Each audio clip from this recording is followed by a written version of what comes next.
அனைவருக்கும் வணக்கம். இன்னைக்கு இந்த வீடியோல நம்ம பார்க்க போறது யூபிஐ செயலி மூலம், அதாவது யூனிஃபைடு பேமெண்ட்ஸ் இன்டர்ஃபேஸ் செயலிகள் மூலம் நாம் பண பரிவர்த்தனை செய்யும் போது தவறுதலாக வேறு ஒருவருடைய கணக்கில் நாம் பணத்தை செலுத்திவிட்டால் அந்த பணத்தை திரும்ப பெறுவதற்காக எவ்வாறு புகார் அளிக்கலாம் என்பதை பற்றி தான் இந்த வீடியோல நம்ம தெளிவா பார்க்க போறோம். இந்த வீடியோவை முழுசா பாருங்க. இந்த வீடியோவை நிறைய பேருக்கு ஷேர் பண்ணுங்க.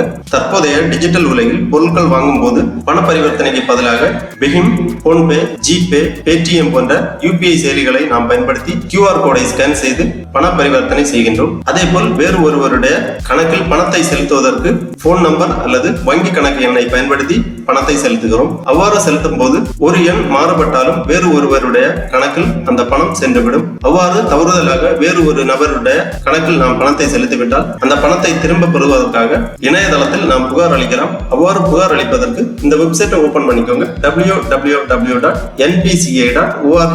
இந்த வெப்சைட்டோட லிங்க் நான் டிஸ்கிரிப்ஷன்ல கொடுக்கிறேன். இதுதான் national payments corporation of India, NPCI. இந்த நிறுவனம் நாம் செய்கின்ற அனைத்து டிஜிட்டல் பரிவர்த்தனைகளையும் கண்காணிக்கின்ற ஒரு நிறுவனமாகும். National payments corporation of India. இந்த இணையதளத்தில் நாம் புகார் அளிப்பதற்காக இந்த வெப்சைட்டை ஓபன் பண்ணி இந்த மெனுலேயே நிறைய சர்வீசஸ் கொடுத்திருக்காங்க. இதுல வாட் வி டூ அந்த மாதிரி கொடுத்திருக்காங்க. இதுல ஃபர்ஸ்ட்லயே UPI அப்படிங்கிற ஒரு ஆப்ஷன் இருக்கு. இதை நீங்க கிளிக் பண்ணீங்கன்னா இங்க கீழே வரும்போது டிஸ்பியூட் ரெட்ரஸல் மெக்கானிசம் அப்படின்னு ஒரு ஆப்ஷன் இருக்கும். அதை நீங்க கிளிக் பண்ணி இந்த மாதிரி ஒரு பேஜ் வரும்.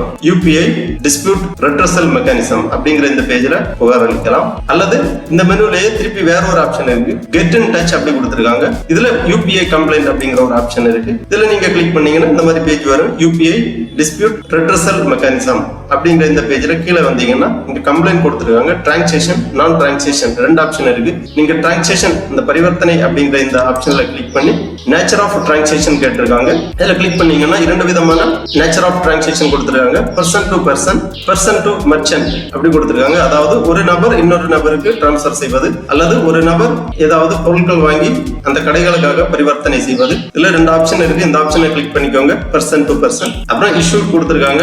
என்ன இஷ்யூ அப்படிங்கறத செலக்ட் பண்ண வேண்டும். Amount debited but not credited to beneficiary account. Transaction failed but amount debited incorrectly transferred to another account. Transaction time out but amount debited in account. Fraudulent transaction pending, transaction not permitted, transaction declined. இந்த மாதிரி issue கொடுத்திருக்காங்க. இதுல நீங்க எந்த issue உங்களுக்கு பாதிப்பு ஏற்படுத்தி இருக்கோ அதை நீங்க செலக்ட் பண்ணிக்கலாம். Incorrectly transfer to another account அந்த ஆப்ஷனை கிளிக் பண்ணிக்கோங்க.